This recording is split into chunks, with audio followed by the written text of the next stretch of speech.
Isdana hatabukidde awo bonna abagamye mbu konsati ye teyanyumye ngenda bba mukuwa masawo ate ye Dr. Hamza Sebunya ne Eddy Kenzo mukwana ebyabwe tebinaba kugwa video njina masawo ate ye muna wa Derek wa radio mukwano akikoze n'amalala mangi ngenda banga kutusako masawo nenga kansoko kubaza gwe no mulungi ya subscribing kuwanda boy UG timukwano wakola chamanyi nnyo ddala era nga naye abatina okusubscribing darling bera ngu subscribing akona ku notification bell tuberenga bugire tutekayo mukwano gwasuka na nenga serabidde hababiva organic ononga kwese dagali obutondo kujjanja bate haja tikaroddo na kulombira edwa bina ebyekutembe so bano nyawo ku namba zabazesimu wansawo ate ne babiranga bakuyamba mwatuno nga nkutwaliddewo anti abantu bangi bagambye mbu Spice Dana tamanyi kuyimba live mbere ekivulu kyete kyanyumye nabagamba badde mwagala yimbe nga Celine Dion mbulachi temwogera ku costumes performance stage bichi nabagamba mwe balogo mmwe kimwadde musubira byabasaze nzendi wakabi era nga nnakoze kinateekeddwa okukola era nga abawagizi bange kikyo kibabadde bansubira mbannange anti abaddiza omuliro era n'abasekeera mwenna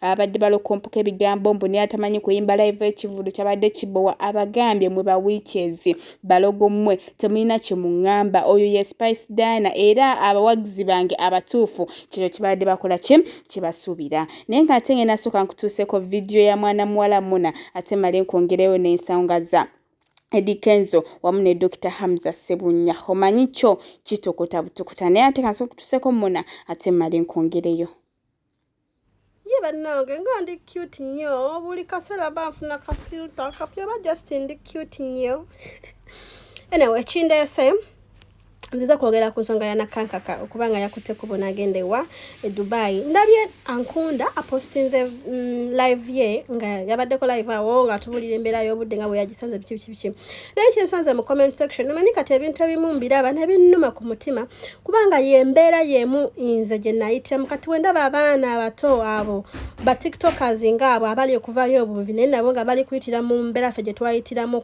okufuuka tetuli wano ku tiktok kinnuma nnyo abantu bajja ne bakuvuma ne bakuteeka wansi ne beerabira nti nabo balina history waabwe omwana yavuddeyo n'abagamba nti no banange embeera y'obudde no nsanze nnyogoga ate nga mu lulyo mugamba Dubai eyokya ekyo kye yasanzeeyo era kyali kubannyonnyola kuba yatuukidde mu winter kati mwabali mu comment section abali kumugamba mbu no ate bw'olijja Europe Europe bw'ali baatuuse okujjayo ajja kujja Europe buli kimu kirina time buli kimu kirina time mwabasinga okuba followinga ate mwabasinga okubazza wansi buli kimu kirina time kulwaki bannammwe muba buli kaseera muba mwagala kubassa bussi wansi jozi nalaba akasajja wano akasinga okutuvuma akasinga okutussa wansi ako akagamba mbono kikakulira bakadaama naye ebifaananyi byako ebitrendinga wano ku tiktok nga kali nga konna kabulidde mu buwunga nalowoozanga akasajja ako bako at least ko gyenvudde wako mulungi naye munnange nako kalina history omubi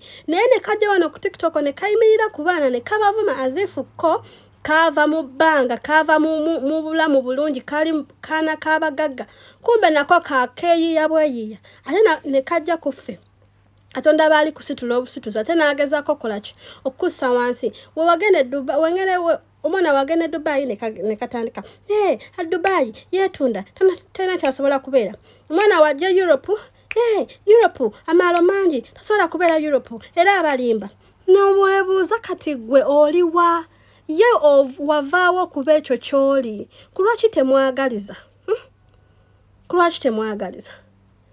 bannange kati mwana batandise dde okumubuuza ate Dubai wagenze kolayo ki simanya biki mwe mutuule mulabe ndabamu abafollowing omanyi kino ekintu nkyogerako kubanga comments zinnuma ezo zendabanga abaana balina empisembi abaana babeera babringing something bad always mbu bw'olijja Europe era bw'alijja Europe nasanga nga tuli mu summer n'abagamba bannange Europe eyo kyatenyogoga era kyekyo kyajja okubaamu like that's the condition gyagenda okusanga wano mulekerawo okusaba nammwe wansi buli omu alina time ye everyone has his or her own time to achieve to of Kenzo is singing at a wedding and Chirumira is there with himself and Sebunya is busy dancing on the platform. To buy. Now, me as a member of the Rugave clan from which Rema comes, we want to state it categorically. From the clan, Rema act first. Rema has to act first. Why? Something wrong is happening. You know, there were rumors that things were not okay between them, between Rema and Sebunya. Okay. Then when the husband, those days she has been hanging a lot around Julio of B2C. And rumors started saying, wow, Julio is now in things. Eh? But they have a song. Now, they don't. They are not having any song together right now. Every time. No, they don't. It is scary. The moment you see two women who were once cause, or if they are cause and they are working together, the man has to be careful. You have now, Sebunya and Kenzo can never be on the same page. Sebunya should never be seen enjoying Kenzo's music. Never. I not Muvuma. No, Taina Muvuma. But he has to be as he is. Yeah. When the song plays the Asigara today. What you are calling Nakagato? Yes. What is Sebunya's interest? That's too much. No, it's not. I'm telling you the truth. Me, I'm a student of human behavior. Two things are going to happen. Rema and Kenzo will make up. They may not do it publicly, but they will begin talking again, and next thing they'll get together. Because Sebunya's relationship with because you know, women don't love peace. They want problems. They love problems. They love conflict, especially in relationships like these ones. They want conflict. The moment, because now you see, Rema looks at Sebunya as the upgrade of Kenzo. Of course, Bonabona by nature Walata.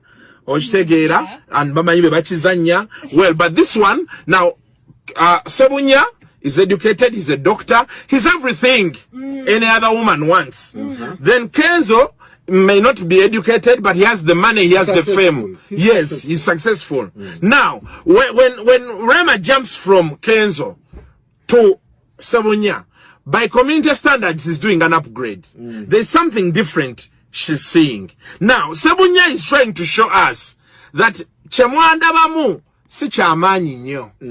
This guy is the ish. You're there, you're enjoying his music. That what it means? That is what it means. Chenkunyonyola.